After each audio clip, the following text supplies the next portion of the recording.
Life has a funny way of teaching people valuable lessons about loyalty. When my wife left me for her boss, claiming he was more successful and ambitious than me, she had no idea I was about to acquire the entire company in what would become the most ironic corporate takeover of the year. But let me start from the beginning.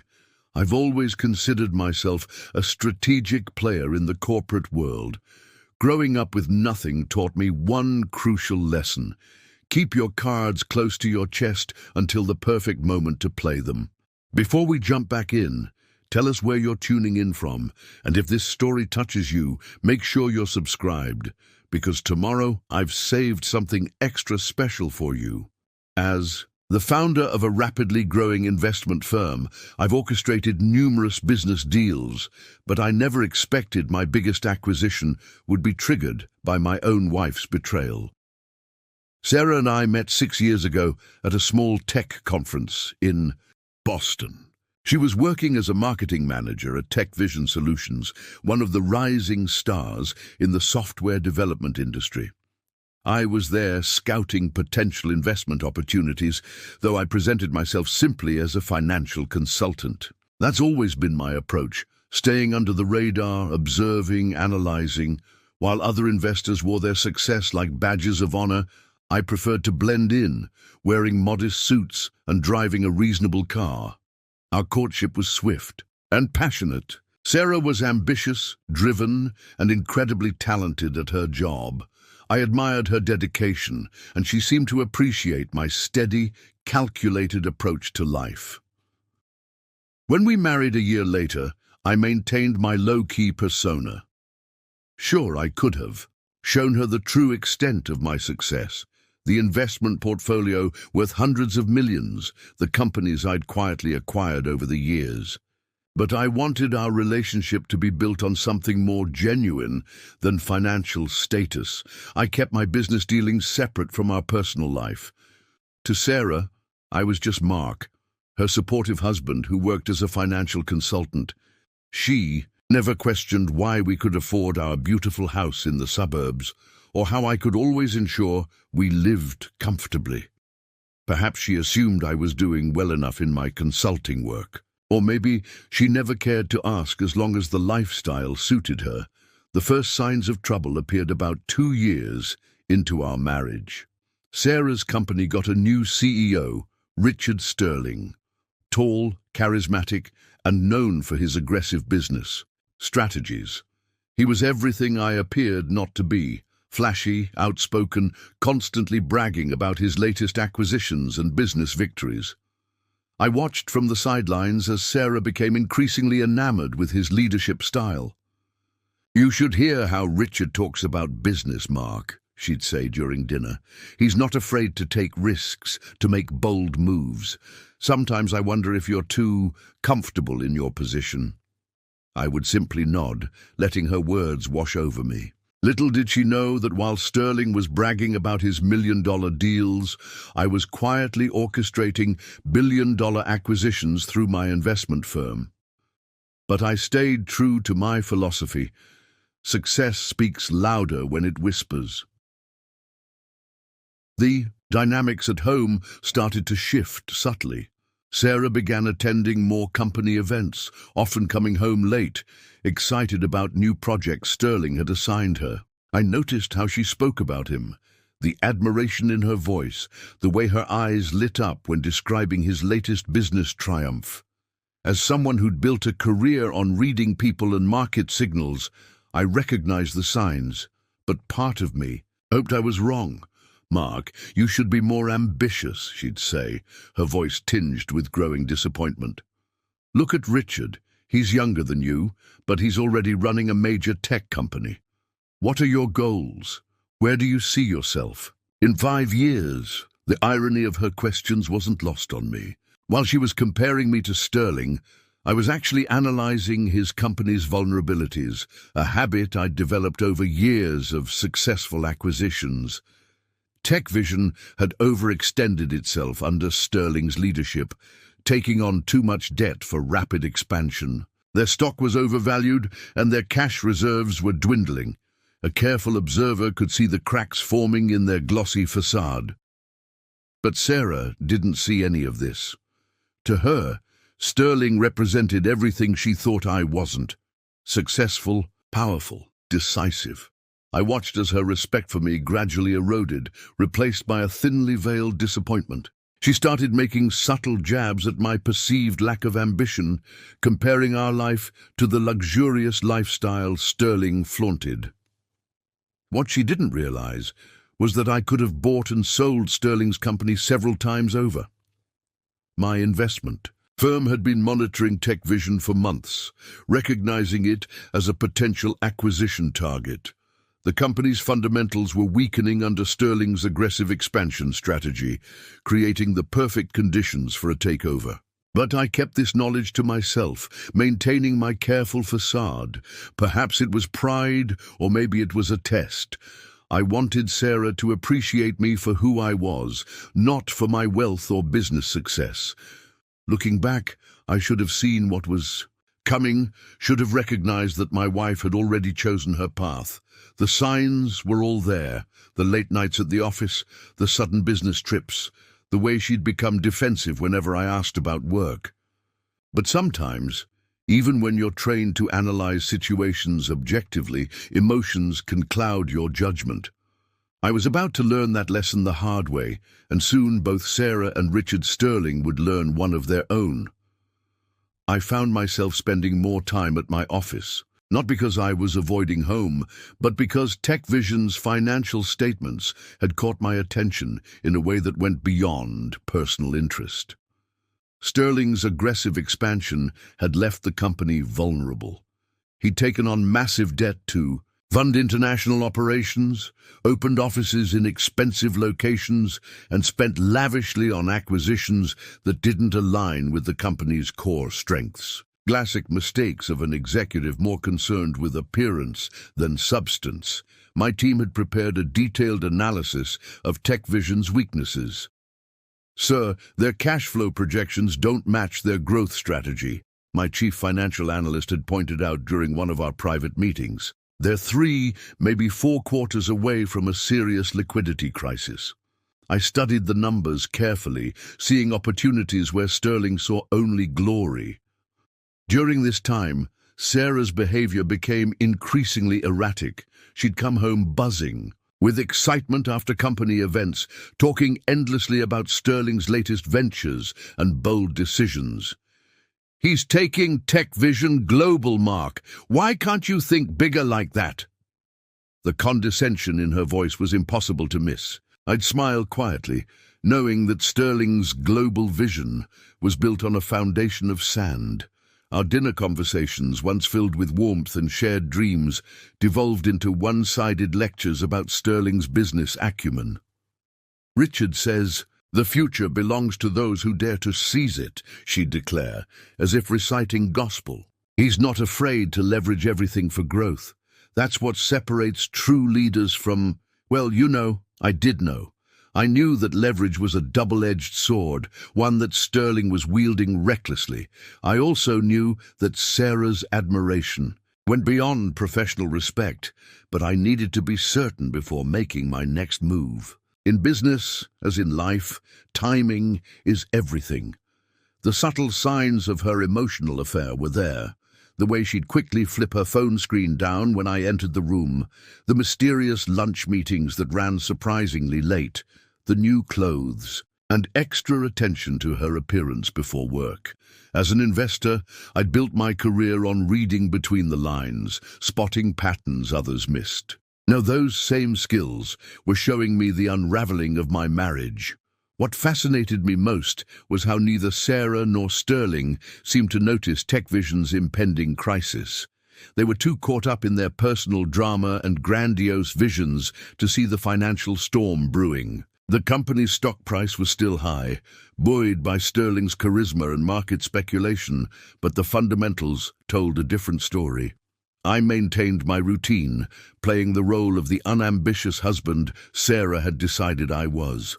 During the day, I ran my investment firm from a modest office building downtown, orchestrating deals that would make Sterling's acquisitions look like pocket change. At night, I returned home to increasingly cold dinners and colder conversations.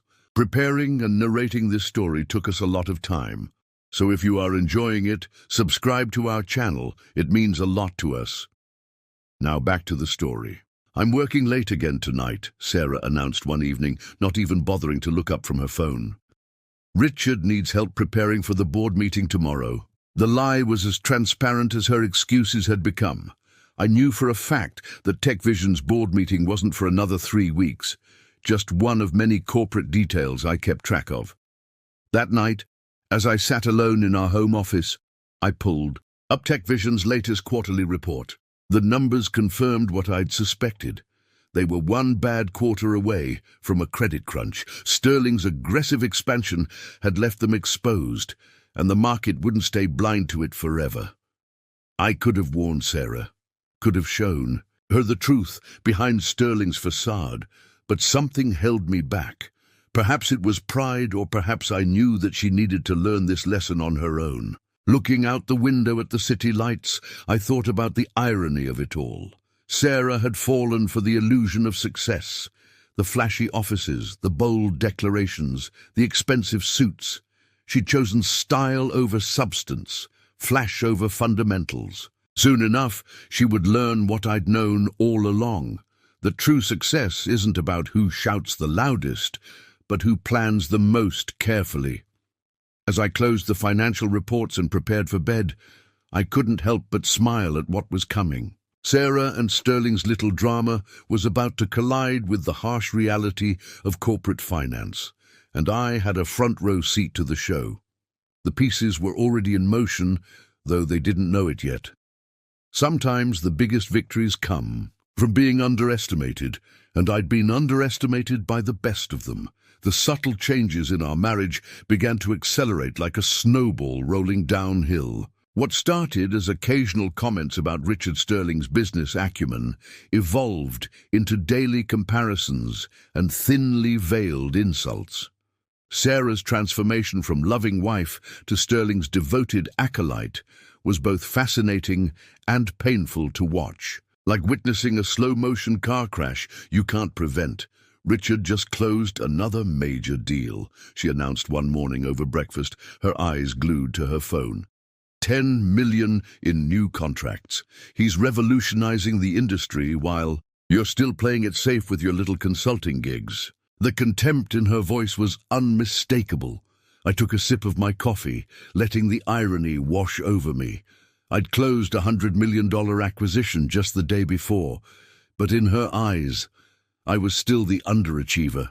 Our home, once a sanctuary, became a battlefield of passive-aggressive comments and loaded silences.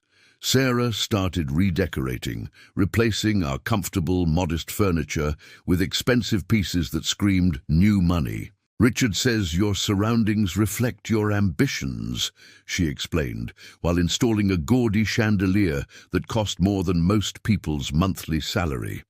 "Maybe if you lived like a success, you'd become one."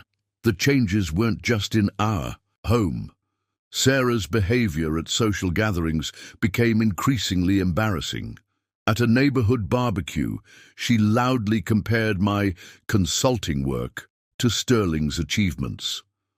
"Richard believes in taking risks," she proclaimed to our friends, wineglass in hand. "He's not afraid to dream big, unlike some people who are content with mediocrity." Our neighbors shifted uncomfortably, but Sarah was too caught up in her narrative to notice their discomfort. Meanwhile, at my office, I watched TechVision's financial situation deteriorate with calculated interest.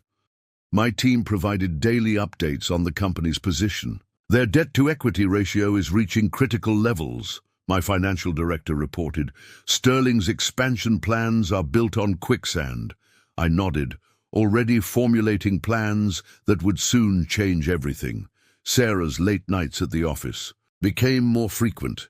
Emergency board meetings, she'd claim, or crucial project deadlines. I knew better. TechVision's board was increasingly concerned about Sterling's management style, and several key investors had quietly begun selling their positions. The emergency meetings were real. but they weren't the kind Sarah was implying. One evening, I decided to work late at my own office. Through my window, I had a clear view of TechVision's gleaming headquarters across the street, another of Sterling's extravagant expenditures. I watched as employees trickled out of the building until only a few offices remained lit. Sarah's car was still in the parking lot, parked next to Sterling's ostentatious sports car. The symbolism wasn't lost on me. The situation at home continued to deteriorate.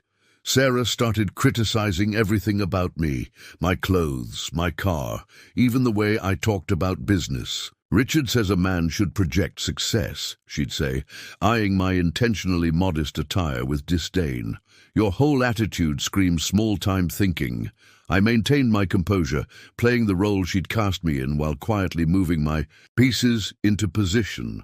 My investment firm continued accumulating TechVision shares through various shell companies, always staying just below the reporting threshold. Sterling was too busy basking in his perceived success to notice the wolves circling his company. The breaking point came during a dinner party Sarah insisted on hosting for her colleagues. She'd spent a fortune on catering and decoration, trying to impress Sterling and his inner circle. I watched from the corner as she fluttered around him, laughing too loudly at his jokes, touching his arm when she spoke. The other guests noticed too, exchanging knowing looks when they thought I wasn't. "Watching? Mark!" Sterling called out to me, his voice carrying that particular tone of condescension I'd heard from countless overconfident CEOs before. "Sarah tells me you're in consulting. Ever thought about doing something more ambitious?" He smiled, all white teeth and expensive cologne, while Sarah looked on adoringly. I smiled back, thinking about the meeting I'd had earlier that day with my merger and acquisition team. "I'm comfortable where I am," I replied, playing my part perfectly. "Not everyone needs to be in the spotlight." Sterling laughed, a sound full of unearned superiority. "That's the problem with your generation," he pronounced, swirling his overpriced wine. "No killer instinct. You need to think bigger, take risks. Look at TechVision. We're expanding globally, making bold moves. That's how you build real wealth." Sarah beamed at him, while shooting me a look of thinly veiled disappointment. Little did they know that their bold moves had created exactly the opportunity I'd been waiting for. TechVision's stock had started to slip as the market finally caught on to their precarious financial position. My firm had been systematically buying up debt and shares, positioning ourselves for what was coming next. The party dragged on, becoming more uncomfortable as the wine flowed freely. Sarah and Sterling disappeared into my home office for what she later claimed was a quick business discussion. When they returned, her lipstick was smudged and his tie was slightly askew. The other guests pretended not to notice, but I catalogued every detail, adding it to my mental file. After the last guest left, Sarah was riding high on what she perceived as a successful evening. "See, Mark? That's how successful people live," she said, gesturing at the remains of our expensive party. "Richard really knows how to command a room. You could learn a lot from him if you weren't so stuck in your ways." I helped her clean up. In silence, thinking about the document sitting in my office safe, detailed analyses of TechVision's vulnerabilities, proof of Sterling's mismanagement, and the beginnings of what would soon become a hostile takeover plan. Sarah mistook my silence for resignation, perhaps even humiliation. "I'm worried about our future," she continued, emboldened by my apparent submission. "Richard says a woman needs a man with vision, someone who can provide real opportunities. When was the last time you even tried to move up in your career? Do you even care about success?" I carefully placed a crystal wine glass in the dishwasher, suppressing a smile as I thought about the meetings scheduled for the next day. My team had identified several key shareholders who were losing faith in Sterling's leadership. They would be instrumental in what was coming next. "Success means different things to different people," I replied calmly, which only frustrated her more. She stormed off to bed, leaving me alone with my thoughts and plans. The foundation was laid, the pieces were in motion, And soon both Sarah and Sterling would learn a valuable lesson about judging books by their covers. That night, as I sat in my home office reviewing TechVision's latest financial statements, I could hear Sarah talking on the phone in our bedroom, her voice low and intimate. I didn't need to hear the conversation to know who was on the other end. It was all part of the pattern, and patterns were something I'd built a career on, recognizing and exploiting. The day everything changed started like any other. I arrived at my office early, reviewing the latest reports on TechVision's financial position.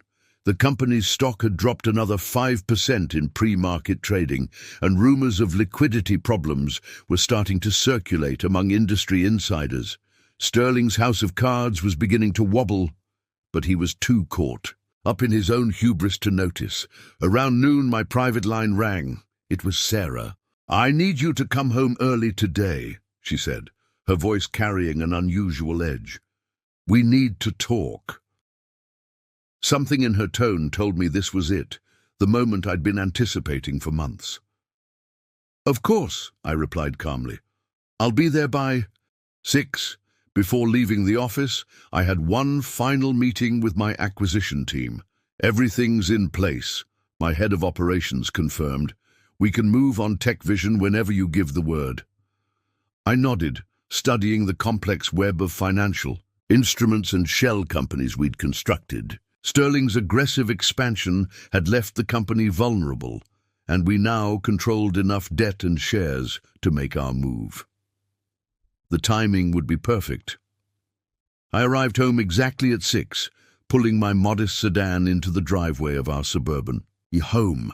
Sarah's car was already there, along with a familiar red sports car that made my jaw clench involuntarily. So, Sterling was here too. This should be interesting. Walking into my own home felt like entering a hostile boardroom. Sarah and Sterling were sitting at our dining room table, looking like they'd been waiting to ambush me.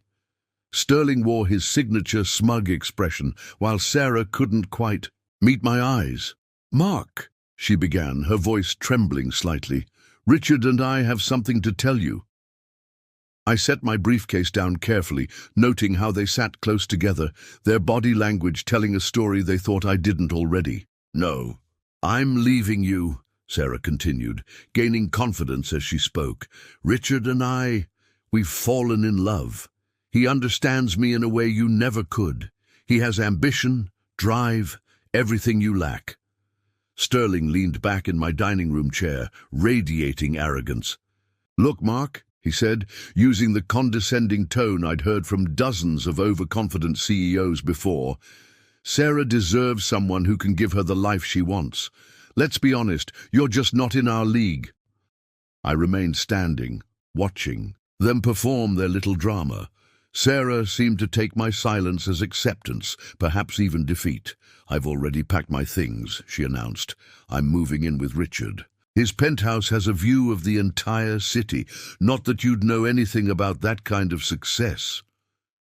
"And there's one more thing," Sterling added, clearly enjoying himself. "Sarah will be taking a position as our new marketing director.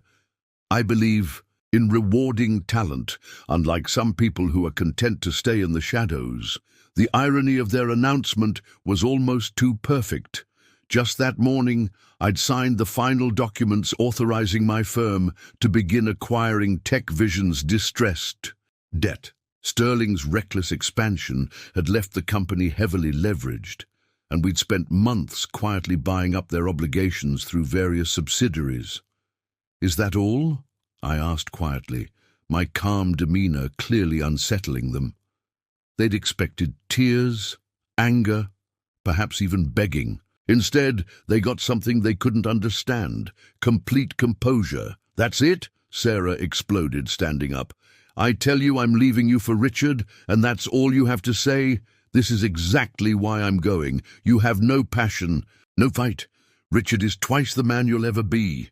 Sterling stood up too, placing his hand possessively on Sarah's shoulder. "Your wife's right, Mark. This is why you'll always be a small-time consultant, while real men like me build empires. Come on, Sarah, let's go home." As they headed for the door, Sterling couldn't resist one final jab. "Don't worry about the divorce papers. Our lawyers will be in touch. I know you probably can't afford decent representation on a consultant's salary, but try to be reasonable about this. It'll be easier for everyone." I watched them leave, Sarah not even bothering to look back as she climbed into Sterling's sports car. Through the window, I could see them laughing as they drove away, probably congratulating themselves on how smoothly everything had gone. Once they were gone, I walked to my home office and opened my safe. Inside were documents that would wipe the smug smiles off their faces, detailed analyses of TechVision's vulnerabilities, proof of Sterling's mismanagement, and the complete strategy for what would become one of the most aggressive corporate takeovers in recent history. I picked up my phone and dialed my head of operations. "Start the process," I said simply. "Execute everything as planned." Then I called my lawyer, not the modest local attorney Sterling assumed I had, but the head of legal operations for my investment firm. They did exactly what we expected. I told him, "Let's move forward with both the corporate acquisition and the divorce proceedings." That night I sat in my home office, drinking a glass of 30-year-old scotch that cost more than Sterling's monthly car payment. Tomorrow, the real game would begin. Sarah and Sterling thought they were walking away with a victory, but they had no idea they'd just triggered their own downfall. I pulled up TechVision's latest financial reports on my computer. The company's stock was down another 3%. In after-hours trading, Sterling's aggressive expansion had left them with massive debt, and their cash reserves were critically low. One push in the right direction and the whole house of cards would come tumbling down. My phone buzzed with a message from Sarah. "I'll send someone to pick up the rest of my things tomorrow. I hope you understand that this is for the best. You and I were just too different. I need someone who understands ambition." I didn't respond. Instead, I opened my laptop and began drafting the emails that would set everything in motion. By this time next week, Sterling's empire would be crumbling, and Sarah would learn a valuable lesson about judging a book by its cover. The quiet of my home office was interrupted by another message, this time from Sterling. "No hard feelings, Mark. Sometimes these things happen. I'll take good care of Sarah. Give her the life you never could. Be reasonable about the divorce, and we can all move on quickly." I smiled, thinking about the meetings scheduled for tomorrow. My team had already approached several key TechVision board members who were concerned about Sterling's management style. They would be instrumental in what was about to unfold. The game was set, the pieces were in position, and neither Sarah nor Sterling had any idea what was coming. Sometimes the biggest victories come from being underestimated, and they had underestimated me in every possible way. The next morning, I walked into my real office. Not the modest consulting space Sarah knew about, but the entire top floor of a downtown high-rise with a direct view of TechVision's headquarters. My team was already assembled in the main conference room, ready to execute the plan we'd been crafting for months. "Good morning, Mr. Anderson," my executive assistant greeted me, tablet in hand. "The board members from TechVision are confirmed for 10 a.m., and our legal team has finished reviewing all the documentation. Also, the financial press has started picking up on rumors about TechVision's liquidity issues." I nodded, taking my seat at the head of the conference table. The wall-mounted screens displayed real-time market data, showing TechVision's stock continuing its downward spiral. Sterling's reckless expansion was finally catching up with him, and we were positioned to take full advantage. "Start the process," I instructed my team. "Contact all the major shareholders we've been talking to. It's time to make our move." Within hours, our carefully orchestrated plan began unfolding. Through various shell companies and investment vehicles, we started aggressively purchasing TechVision shares whenever they dipped below our target price. Meanwhile, across the street, Sarah was settling into her new role as marketing director, completely unaware of the storm brewing around her. Through my office window, I could see her office. She'd chosen one with a view, of course. The sight of her and Sterling having lunch together, laughing and touching hands across his desk, no longer bothered me. They were living in a fantasy world that was about to come crashing down. My phone buzzed with a message from one of our inside sources at TechVision. Sterling just called an emergency board meeting. The quarterly numbers are worse than expected. I smiled, knowing that the company's financial situation was exactly as bad as we'd predicted. The day proceeded according to plan. Our legal team filed the necessary SEC documents, carefully timed to hit right before the market closed. The effect was immediate. TechVision's stock dropped another 8% in after-hours trading. Sterling's empire was beginning to crumble, and he didn't even know who was behind it. That evening, I received another text from Sarah. "I hope you're doing okay. I know this must be hard for you, but you'll find someone more suited to your level."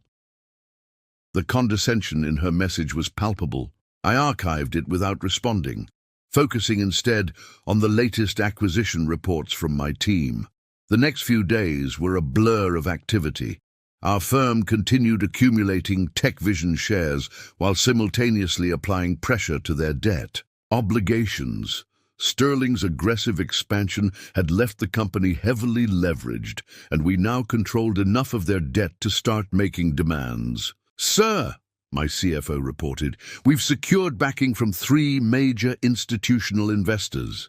They're concerned about Sterling's leadership and are willing to support our takeover bid." Everything was falling into place exactly as we'd planned.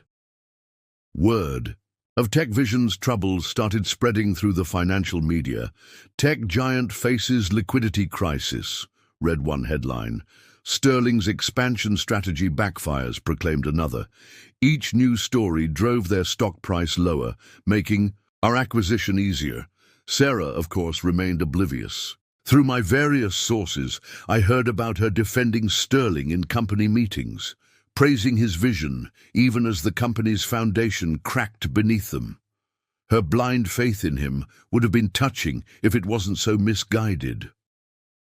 1 week into our operation, I received an unexpected visit from James Chen, TechVision's CFO. He looked nervous as he sat in my office fidgeting with his tie. "Mr. Anderson," he began, "I think you should know. Sterling's been cooking the books. The company's situation is worse than anyone realizes." I leaned back in my chair, unsurprised. We'd suspected accounting irregularities, which was partly why we'd moved when we did. "Tell me everything," I said, pressing record on my phone. By the time Chen left my office 2 hours later, we had enough information to destroy Sterling completely. That evening, as I worked late in my office, I watched Sterling's car pull out of the TechVision parking garage. Sarah was with him, heading to what I assumed was another expensive dinner paid for with company money. Little did they know that their lavish lifestyle was about to change dramatically. The next morning, our firm announced our significant stake in TechVision through various SEC filings. The financial press exploded with speculation about a potential hostile takeover. Sterling, predictably, reacted with bluster and bravado, calling an emergency press conference to declare that TechVision would fight off any hostile attempts to undermine our vision. I watched his performance on CNBC, noting how Sarah stood supportively behind him, her face a mask of devotion. Sterling promised shareholders that the company was stronger than ever, that their expansion strategy was sound, and that any attempts at a takeover would fail. It was a masterclass in self-delusion. Hours later, my phone rang. It was Sterling himself. "Listen here," he began, his voice trying and failing to sound authoritative. "I don't know who you think you are, but TechVision is my company. Back off now, or things will get ugly." I let him finish his little speech before responding calmly. "Mr. Sterling, I suggest you review your company's debt covenants. You might find them interesting reading." The line went silent for a moment before he hung up. He'd finally realized he wasn't dealing with a small-time investor he could bully. That night, as I prepared to leave my office, I noticed Sarah's light was still on across the street. She was probably working late, trying to help Sterling craft a PR strategy to combat the mounting crisis. I almost felt sorry for her. Almost. But she'd made her choice, casting her lot with a man whose success was built on sand. The moment of revelation came sooner than even I had anticipated. 3 weeks into our takeover operation, TechVision's stock had plummeted to historic lows, and Sterling's desperate attempts to maintain control were failing spectacularly. The house of cards was collapsing, and it was time to deliver the final blow. The morning started with another emergency board meeting at TechVision. Through my office window, I watched board members hurrying into the building, their faces grim. My phone buzzed constantly with updates from our inside sources. Sterling was losing support rapidly, and several key board members had already expressed interest in our takeover bid. "Sir," my assistant interrupted my thoughts, "the TechVision board has requested an immediate meeting with our firm's leadership. They want to discuss our acquisition offer." I checked my watch. Everything was right on schedule. "Set it up for 2 p.m., I replied. "And make sure our legal team has everything ready." The meeting was set for TechVision's main conference room, Sterling's territory. It was a calculated move on their part, trying to maintain some semblance of control. What they didn't know was that I had waited years for this moment, and the location was irrelevant to the outcome. As I walked into TechVision's lobby for the first time as myself, not as Sarah's modest husband, but as the CEO of one of the largest investment firms in the country, I could feel the tension in the air. Employees whispered and pointed as I passed, already aware that their company's fate hung in the balance. The elevator ride to the executive floor was silent, my legal team and financial advisors standing ready with their briefcases full of documents that would seal Sterling's fate. When the doors opened, I was greeted by a sight I'll never forget. Sarah standing at the reception desk, her face turning white as she recognized me. "Mark?" she stammered, her designer outfit suddenly seeming costume-like. "What are you doing here?" Before I could respond, Sterling burst out of his office, his face red with anger. "What is this?" he demanded, pointing at me. "Security! Get this man out of here!" But my team quickly produced the necessary documentation, and Sterling's face fell as he read the meeting invitation from his own board.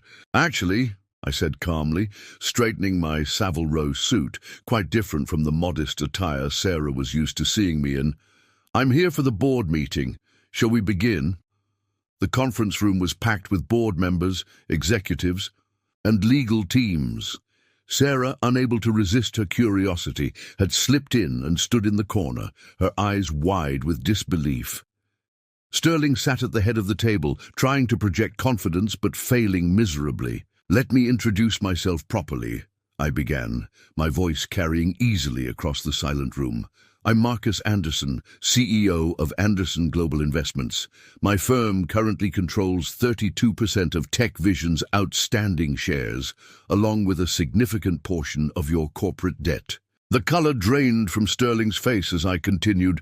"We've also identified numerous irregularities in your financial statements, which our forensic accountants have documented thoroughly." I nodded to my team, who began distributing thick folders of evidence. "This is impossible," Sterling sputtered, looking at the documents. When did you?" His eyes darted to Sarah, who looked like she might faint. "Oh, Richard," I said, allowing myself a small smile. "Did you really think I was just a small-time consultant? While you were busy showing off your borrowed success, my firm was quietly building the foundation for this very moment." The board members flipped through the documents, their expressions growing increasingly concerned. Our evidence was irrefutable.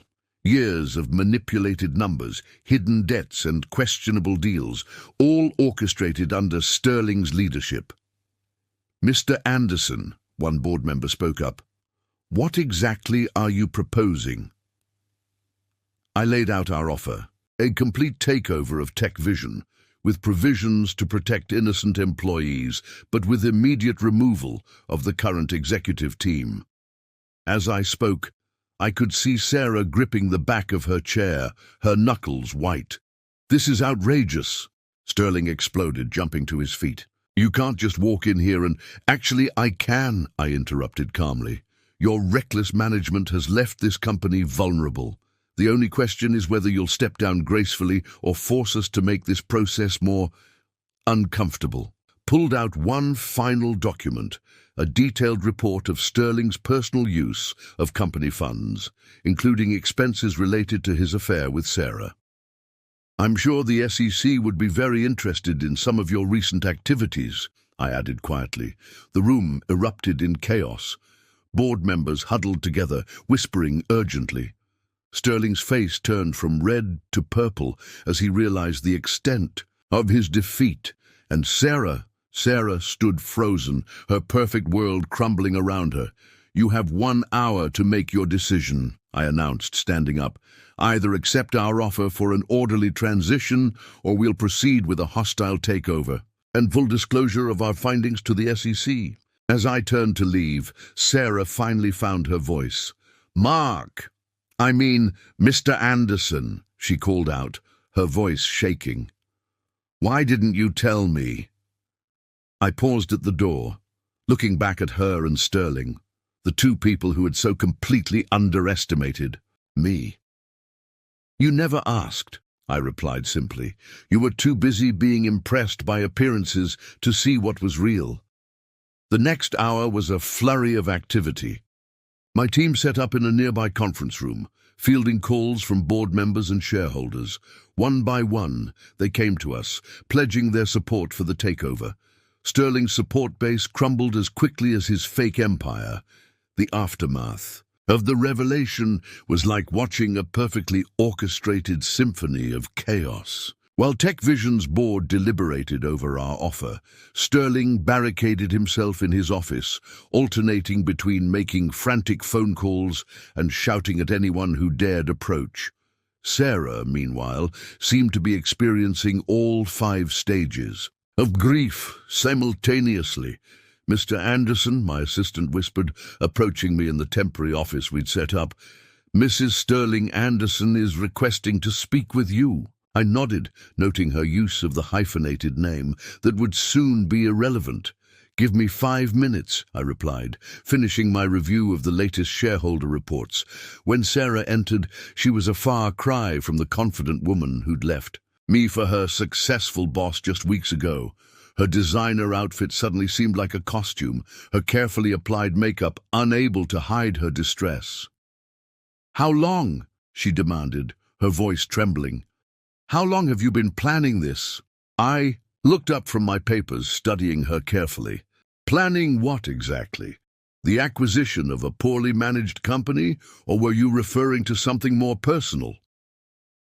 "Don't play games with me, Mark, or whatever I should call you now," she snapped, though her anger couldn't mask her uncertainty. "You orchestrated this whole thing, didn't you? You let me believe you were just a consultant while I was actually running one of the largest investment firms in the country," I finished for her. "No, Sarah, I didn't orchestrate your affair with Sterling, or your decision to mock and belittle me, or your choice to throw away our marriage for a man whose success was built on quicksand. Those were all your decisions." Before she could respond, my phone buzzed with an urgent message. Sterling was calling an emergency press conference. "Excuse me," I said, standing up.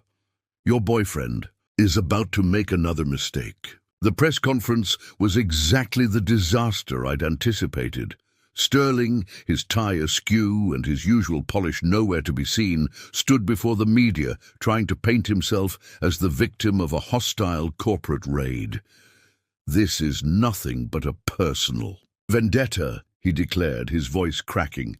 "Anderson Global is trying to destroy a successful company out of spite." I watched the spectacle on the conference room television, surrounded by my team. Sarah had slipped into the back of the room, her eyes glued to the screen as her lover self-destructed in front of the national media. "Should we respond, sir?" my PR director asked. I shook my head, smiling slightly.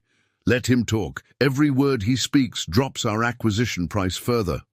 Sure enough, TechVision's stock was plummeting as Sterling ranted. By the time he started accusing me of corporate terrorism, several major shareholders were calling to pledge their support for our takeover bid. The situation escalated further when Sterling, apparently done with his press conference, stormed into our temporary office. "You," he shouted, pointing at me, "you planned this from the start. You let me take Sarah, let me think I was winning, while you were plotting to destroy everything." I remained seated, watching him calmly. "Richard, I didn't let you do anything. You chose to pursue a married woman. You chose to mismanage your company. You chose to build your success on lies and debt. I simply chose the perfect moment to expose it all." His face turned an alarming shade of red. "I'll fight this. I'll take you to court. You'll what?" I interrupted, finally standing. "Release the real financial statements. Show everyone how you've been manipulating the books. Or perhaps you'd like to explain to the SEC how you've been using company funds to finance your affair." Sarah gasped from her position near the door. Sterling's head whipped around, seemingly noticing her presence for the first time. "Sarah, baby, don't listen to him. He's trying to turn you against me." I opened a folder on my desk, pulling out a stack of documents. "Credit card statements," I explained, spreading them out. "Hotel receipts, restaurant bills, all charged to TechVision's accounts. Very thorough documentation of your relationship." Sterling lunged for the papers, but my security team was faster, stepping between us smoothly. "Those are confidential company documents," he sputtered. "Yes, they are," I agreed. "And as the soon-to-be owner of TechVision, they're my confidential documents. The question is, what should I do with them?" The threat hung in the air. Sterling's face went from red to pale as he realized the full implications of his situation. Sarah had slumped against the wall, her perfect world crumbling around her. "The board meeting reconvenes in 30 minutes, I continued calmly. "I suggest you use that time to consider your options carefully. Fighting this will only make things worse for everyone involved." Sterling stormed out, nearly knocking over a potted plant in his haste. Sarah remained, staring at the documents on my desk. "Those hotel receipts," she said quietly, "they're not just for us, are they?" I met her eyes steadily. "No, they're not. It seems your ambitious CEO has been keeping quite busy. There are at least 3 other names that appear regularly." The news hit her like a physical blow. All this time, while she'd been throwing away our marriage for what she thought was true love, Sterling had been playing her just like he'd played everyone else. My phone buzzed again. Another update from our inside sources. Sterling was in his office, shredding documents. "If you'll excuse me," I said to Sarah, "your boyfriend is currently destroying evidence. That's going to complicate things."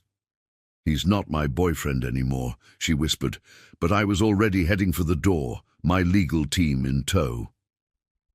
Behind me, I could hear her begin to cry, but I didn't look back. There would be time for personal matters later. Right now, I had a company to acquire. The next few hours were a blur of activity. Sterling's attempted document destruction triggered an automatic legal response from our team.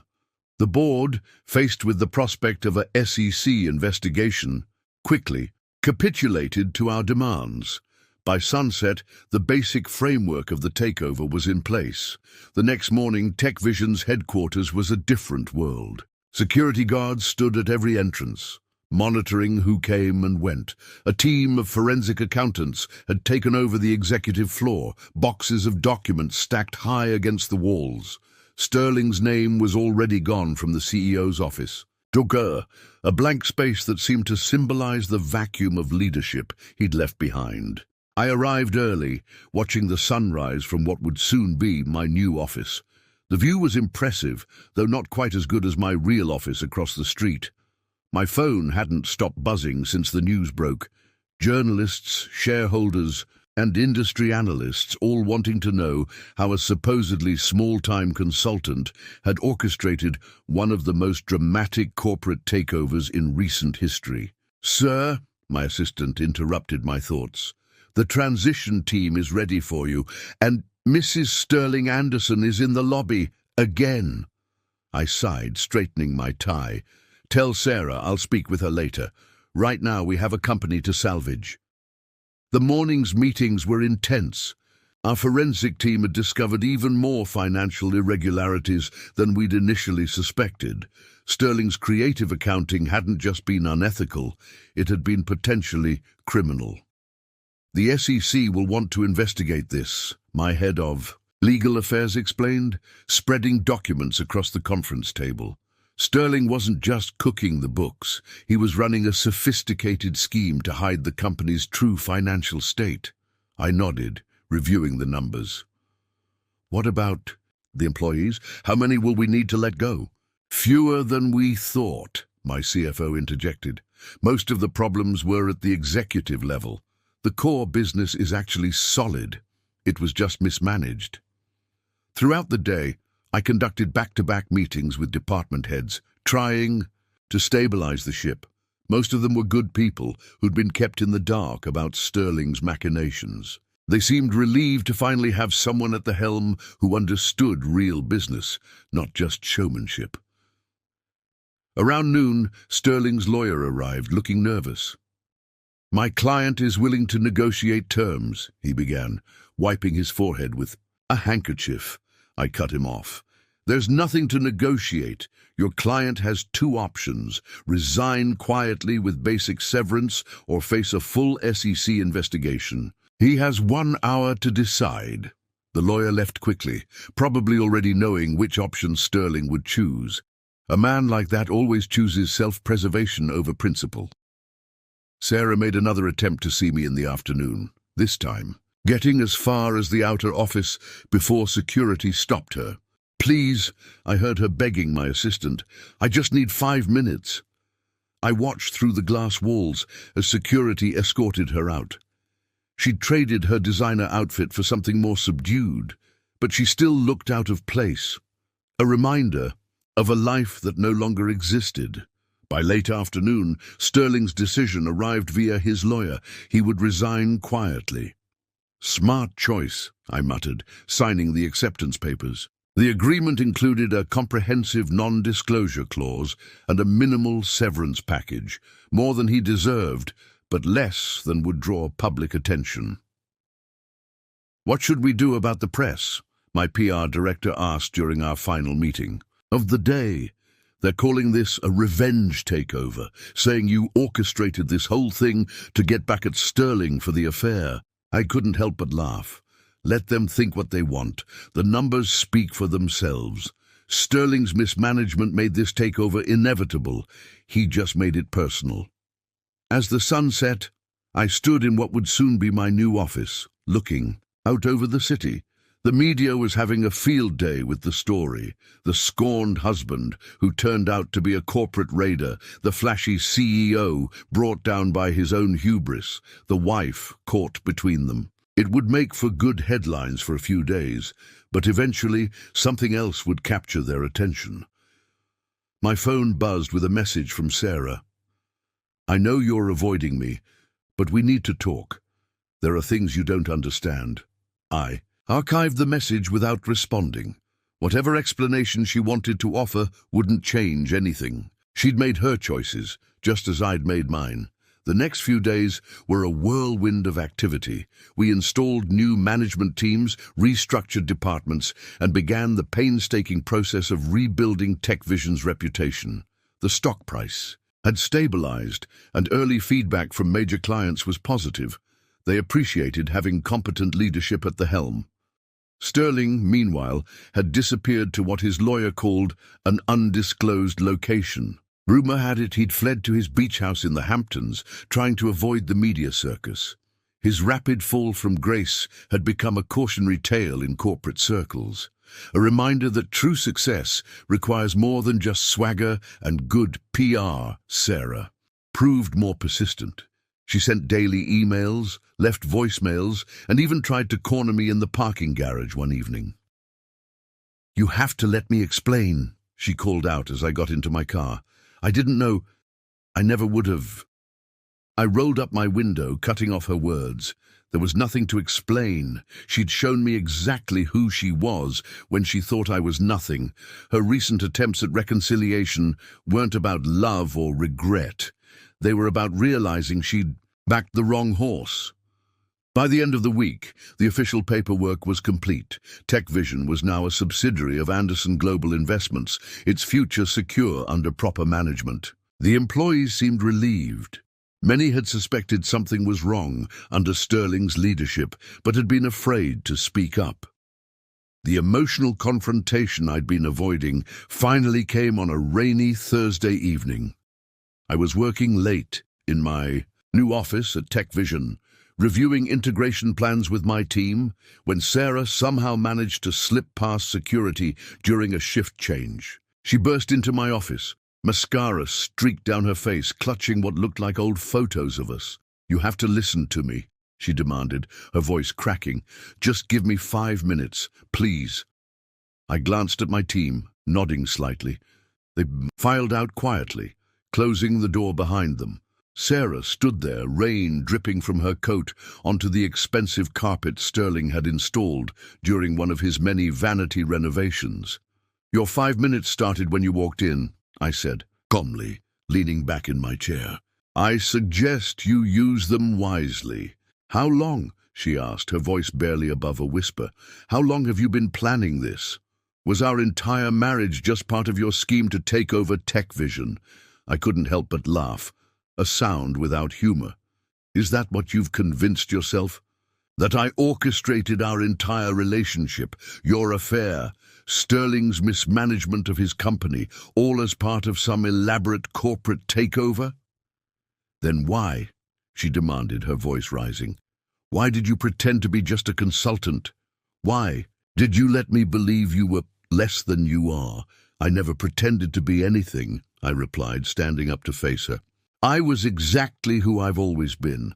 You just never bothered to look past your own assumptions.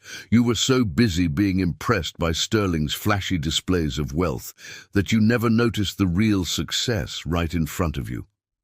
Sarah sank into one of the visitor chairs, the fight seeming to drain out of her.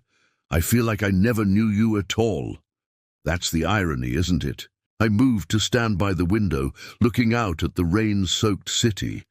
"You knew me better than anyone. You just didn't value what you saw. You wanted the show, the glamour, the bold declarations of success. Sterling gave you that, even though it was all smoke and mirrors." "He's been calling me," she said quietly, blaming me for everything, saying if I hadn't distracted him, he would have seen the takeover coming. "Classic Sterling," I remarked, "always looking for someone else to blame for his failures." "I made a mistake," she whispered, tears falling freely now. "A horrible, unforgivable mistake. But you have to believe that what we had was real. At least it was for me, in the beginning." I turned to face her, studying the woman I'd once loved more than anything. "Was it? Because from where I stand, it looks like you loved the idea of me until someone with a bigger office and a louder voice came along." "That's not fair," she protested, standing up. "You kept this whole part of your life hidden from me. How was I supposed to know?" "You weren't supposed to know," I said firmly. "You were supposed to love me for who I was, not what I owned. But you couldn't do that, could you? You needed everyone to see your success, to validate your choices. Sterling understood that about you. It's why his act worked so well." Sarah flinched as if I'd slapped her. "Is that what this whole takeover was about? Revenge?" I shook my head, almost pitying her. "This takeover was about business. Sterling ran this company into the ground while playing his role of the successful CEO. He made it vulnerable, and I did what I always do. I saw an opportunity and I took it. The fact that he happened to be sleeping with my wife just made it more satisfying. "And what about me?" she asked, her voice small.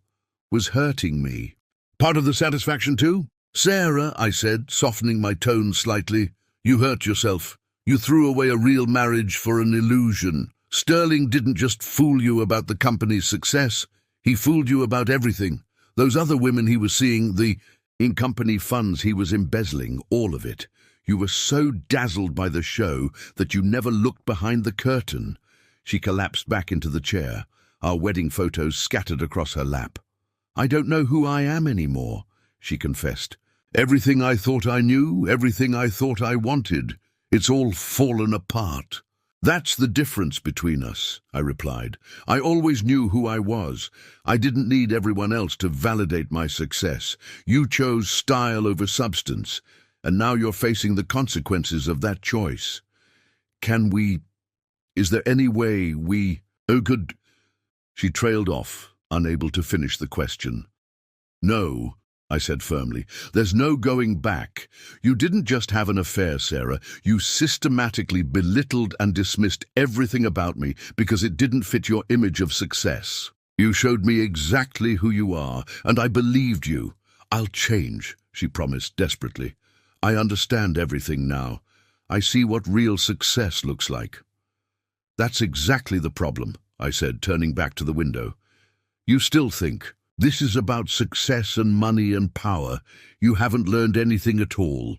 The weeks following the emotional confrontation marked the beginning of a new chapter. While my team worked on integrating tech vision into our corporate structure, I focused on rebuilding other aspects of my life. The facade I'd maintained for so long was gone, and with it, the need to live beneath my capabilities. I moved out of our suburban home, leaving Sarah to deal with the memories we'd created there. My new penthouse offered a panoramic view of the city, including both TechVision and Anderson Global headquarters. Every morning, I could see the empire I'd built, no longer hidden behind careful misdirection. "The media attention is finally dying down," my PR director reported during our morning meeting. "Though there's still significant interest in the personal angle. Several magazines want to do profile pieces. I declined them all." The story had captured the public's imagination. The quiet husband who turned out to be a corporate mastermind, the unfaithful wife who chose the wrong man, the arrogant CEO who lost everything.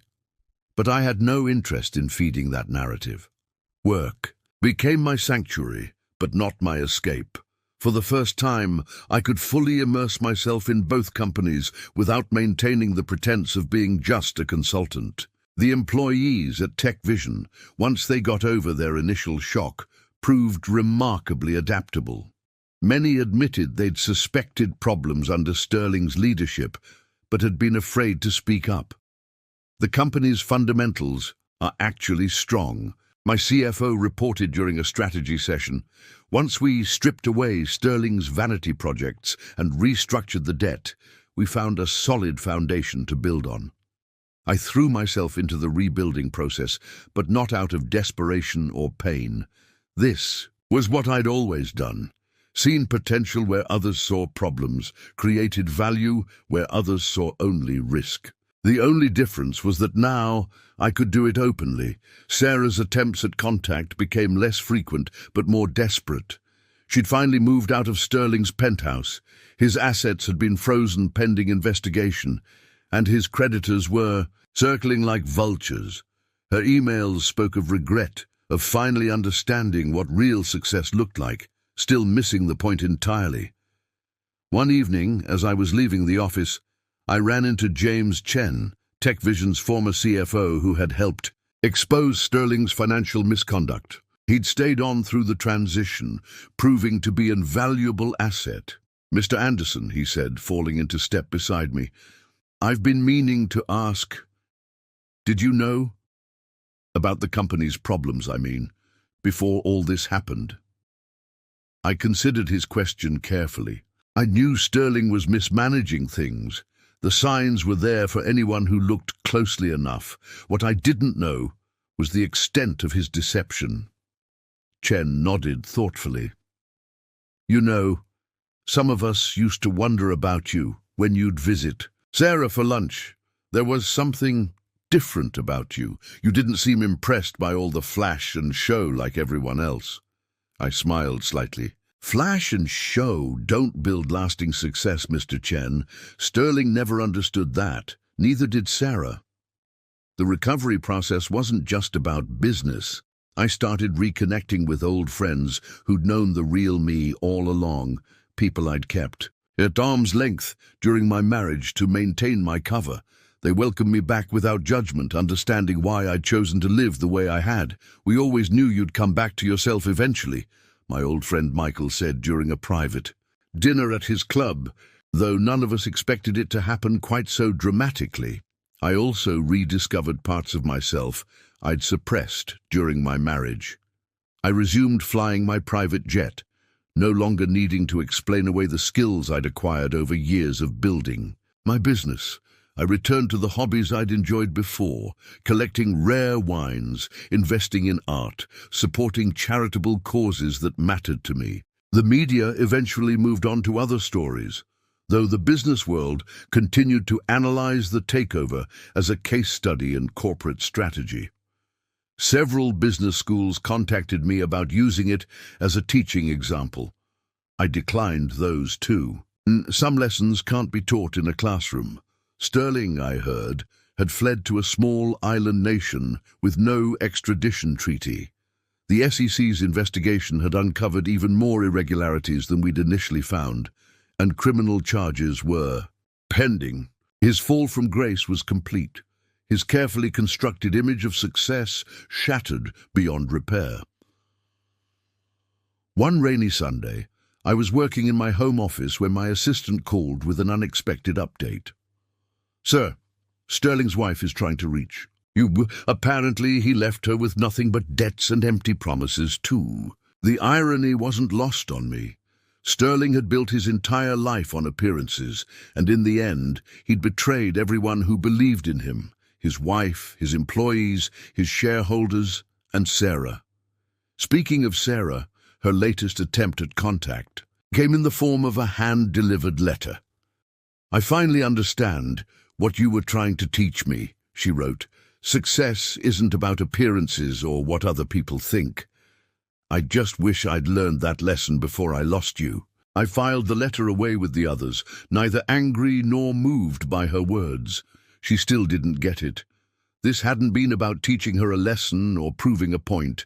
It had been about business, plain and simple.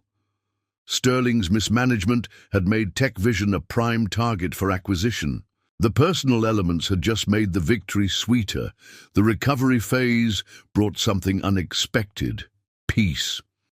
Not just from the end of my marriage or the successful takeover, but from no longer having to hide who I was. The quiet consultant was gone, replaced by the man I'd always been: successful, capable, and completely comfortable in my own skin. 6 months after the takeover, TechVision had been fully integrated into Anderson Global Investments. The company's stock price had stabilized, employee morale was up, and our restructuring efforts were showing positive results. I'd settled into a comfortable routine, dividing my time between both companies' headquarters while maintaining the direct, transparent leadership style I'd always preferred. The call came on a Tuesday morning. "Sir," my assistant's voice carried a note of concern. "Richard Sterling's wife is in the lobby. She's with Mrs. Sterling Anderson. I mean, Ms. Walker now. They're insisting on seeing you." I glanced at the security feed on my computer. There they were, Margaret Sterling and Sarah, both looking considerably less polished than they had during their days as corporate wives. This should be interesting. "Send them up," I said after a moment's consideration, "and have security on standby." They entered my office like chastened schoolgirls, not the proud women who'd once looked down their noses at the quiet consultant. Margaret clutched an expensive handbag that looked rather worn now, while Sarah had abandoned her designer wardrobe for something more modest. "Mr. Anderson," Margaret began, her voice trembling slightly, we need your help." I gestured for them to sit down, studying them carefully. What kind of help could the wife of a fugitive and my ex-wife possibly need from me? Margaret broke down first. Richard, he took everything. The accounts are empty, the properties are mortgaged to the hilt, and now the FBI is asking questions about what I knew. She dabbed at her eyes with a monogrammed handkerchief, probably one of the last remnants of her luxurious lifestyle. And you, Sarah? I turned to my ex-wife. What brings you here with Mrs. Sterling? Sarah straightened in her chair, trying to summon some of her old confidence. We've been talking, Margaret and I. We realized we were both deceived by Richard. We thought, maybe if we came to you together. You thought what? I interrupted. That I'd take pity on Richard Sterling's two victims. Help you rebuild the comfortable lives you lost? We know things about Richard, Margaret blurted out. Things that could help your case against him, help you find the money he stole. I couldn't help but laugh. Ladies, let me make something clear. The SEC has already frozen most of Sterling's assets. Our forensic accountants have traced his illegal activities across 3 continents. And as for finding him, I pressed a button on my desk phone. Carl, update them on Sterling's location. My head of security's voice filled the room. Richard Sterling was detained in the Maldives this morning. He's being extradited as we speak. The color drained from both women's faces. Margaret's handbag slipped from her grasp, spilling its contents across my office floor. Sarah reached down to help her collect her things, their hands shaking. You knew? Sarah asked, looking up at me. You knew where he was all this time? Of course I knew, I replied calmly. Just like I knew about his other affairs, his offshore accounts, and the real reason he pursued the merger with Asian Tech last year. I make it my business to know everything about my acquisitions, including the people running them. Then why? Margaret struggled to find the words. Why did you let us come here? Why listen to our offer? I stood up, walking to the window that overlooked the city. Because you both needed to learn something. You chose to believe in Richard Sterling's illusion of success rather than look for substance. You valued appearance over reality, flash over fundamentals. And now you're here trying to trade information you think I need, still playing the same game. That's not fair, Sarah protested. We're trying to make things right. No, I turned back to face them.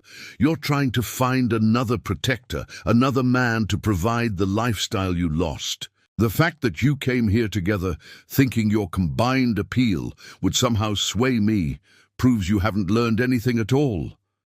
Margaret began to cry in earnest now, while Sarah sat in stunned silence.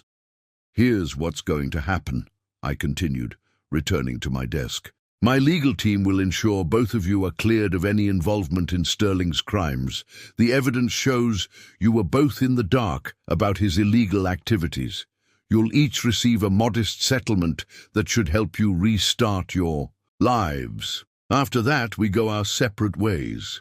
That's very generous, Margaret managed between sobs. It's not generosity, I corrected her. It's business. Having Sterling's wife and my ex-wife destitute would create unnecessary complications and bad publicity. This way, everyone can move on. Sarah stood up, her face flushed. Is that all we were to you? Complications to be managed? No, Sarah, I said softly.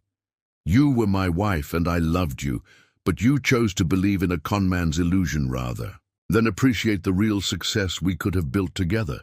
That was your choice, and these are the consequences. 2 weeks after my meeting with Sarah and Margaret Sterling, I sat in my office reviewing the final paperwork on Sterling's extradition. His arrest in the Maldives had made headlines, but the media circus was surprisingly subdued.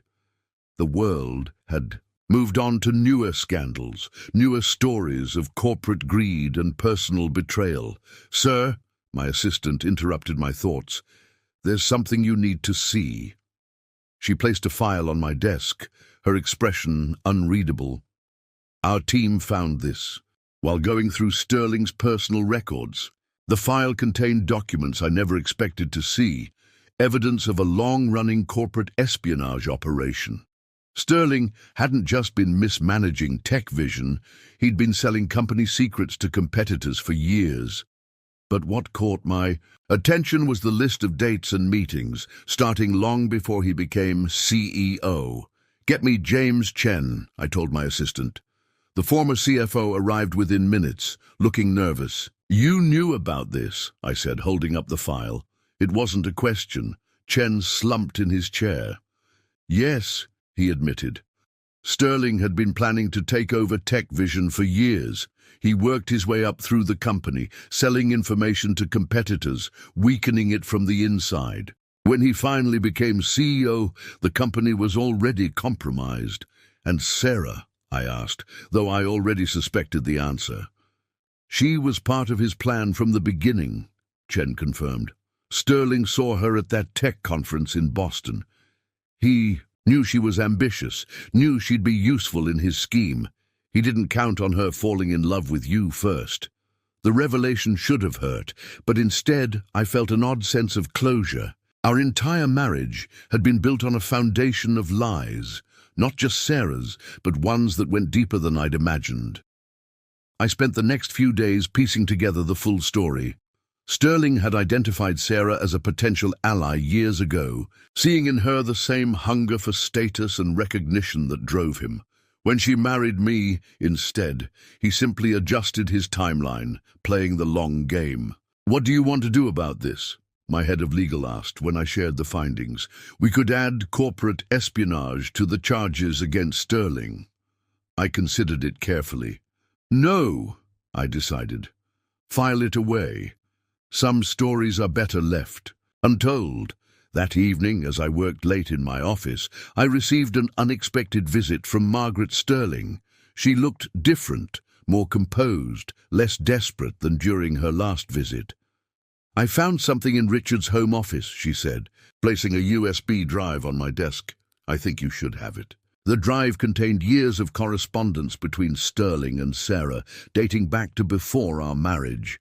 They'd been in contact the entire time, playing their parts in Sterling's elaborate scheme. Sarah hadn't just fallen for Sterling during our marriage. She'd been his accomplice from the beginning. I called Sarah one last time, asking her to meet me at my office. She arrived looking hopeful, probably thinking this was her chance at reconciliation. "When were you going to tell me?" I asked, showing her the emails on my screen. "About your history with Sterling. About the plan to infiltrate TechVision." The color drained from her face. "Mark, I can explain." "You don't need to," I interrupted. "I understand everything now. You weren't just Sterling's lover, you were his partner.